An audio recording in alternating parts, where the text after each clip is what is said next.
Teknologi cyber mula digunakan pada tahun 1970-an. Definisi teknologi cyber boleh dirumuskan sebagai cara menggunakan teknologi untuk menghantar, berkongsi dan menyimpan maklumat. Namun, aktiviti jenayah terhadap teknologi cyber semakin menjadi ancaman serius di seluruh dunia dengan meningkatnya penggunaan teknologi digital. Menurut Internet Organised Crime Threat Assessment terkini, jenayah cyber menjadi kian agresif dan konfrontasi. Oleh itu, sekumpulan mahasiswa telah menjalankan sebuah kajian mengenai jenayah cyber terhadap komuniti mahasiswa ijazah sarjana muda Fakulti Pengurusan dan Perniagaan di Universiti Sultan Zainal Abidin. Responden kajian ini terdiri pada 16 orang pelajar perempuan dan seorang pelajar lelaki. Majoriti responden adalah daripada pelajar program kewangan Islam. Berdasarkan rajah analisis tempoh pelibatan melebihi 5 tahun, menandakan bahawa mahasiswa arif tentang pengetahuan teknologi cyber.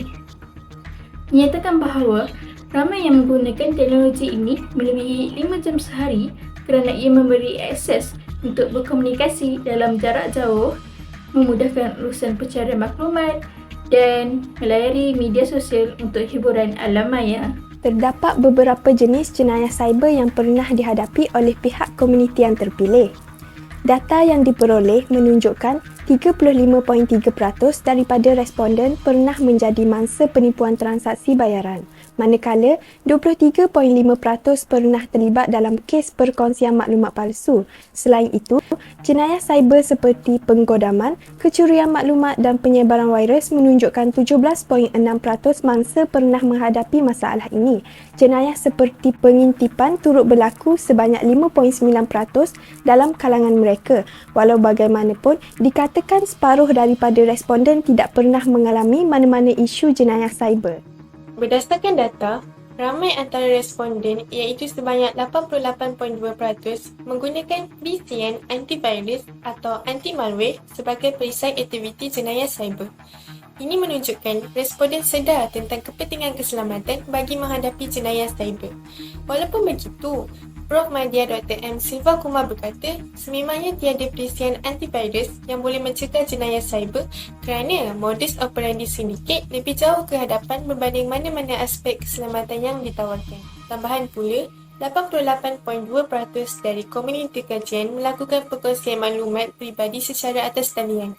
Impaknya, secara tidak langsung mereka telah mendedahkan diri sendiri terhadap situasi berbahaya di mana keberangkalian tinggi email atau akaun bank mana-mana individu akan digodam dan berlakunya kes penipuan transaksi bayaran.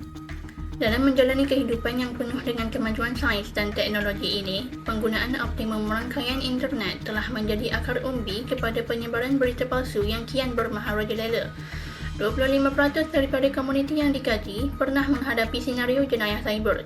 Kesannya, rata-rata mereka mengalami gangguan emosi serta mampu mempengaruhi segala tindak tanduk dan pemikiran masyarakat hari ini. Selain itu, timbulnya pergaduhan, ancaman terhadap keselamatan rakyat serta keruntuhan dalam perpaduan rakyat Malaysia menjadikan isu ini sebagai masalah utama yang memerlukan solusi dalam kadar segera. Berdasarkan laporan yang diterima daripada agensi penguatkuasaan serta laporan berita oleh pihak media, kes penipuan dan penggodaman ini berlaku hampir setiap hari. Hal ini telah memberi kesan buruk kepada individu, masyarakat dan negara. Dilaporkan bahawa jumlah kerugian yang dialami mangsa daripada kes penipuan dan penggodaman mencecah 690.3 juta ringgit Malaysia sejak tahun 2022 hingga awal bulan ini. Isu ini sangat berbahaya dan boleh mengakibatkan seseorang hilang punca pendapatan hidup. Jika perkara ini berterusan, masyarakat akan tertindas dan keruntuhan akhlak juga semakin berluasa.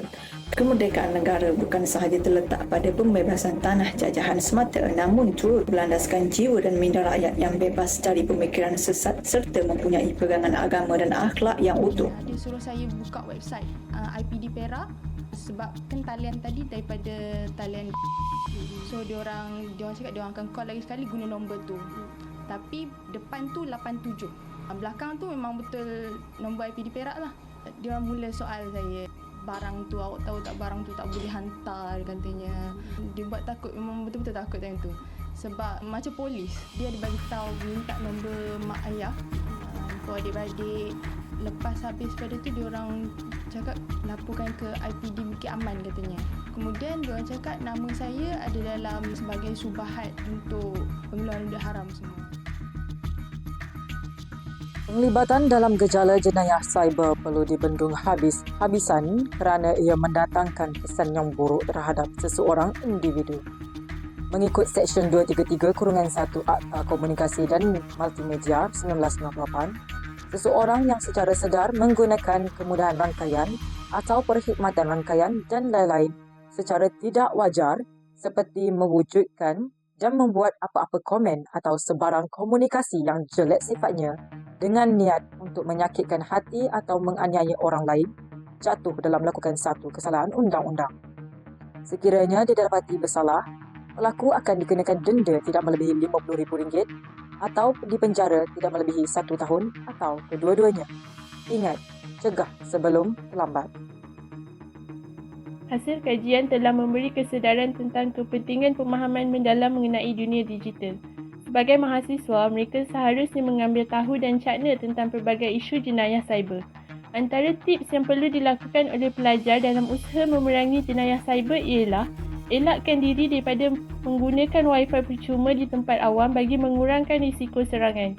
Aktifkan two-factor authentication daripada mana-mana aplikasi yang sering digunakan. Kemudian, pastikan laman web atau aplikasi yang digunakan dikawal sepenuhnya oleh syarikat yang wujud secara sah dan boleh dipercayai. Seterusnya, elakkan daripada klik atau memuat turun pautan yang mencurigakan. Selain itu, pasang perisian antivirus dan pastikan pengemas kinian dilakukan secara berkala. Akhir sekali, menetapkan kata laluan yang kukuh bagi setiap akaun dengan menggunakan kombinasi huruf, nombor dan juga simbol.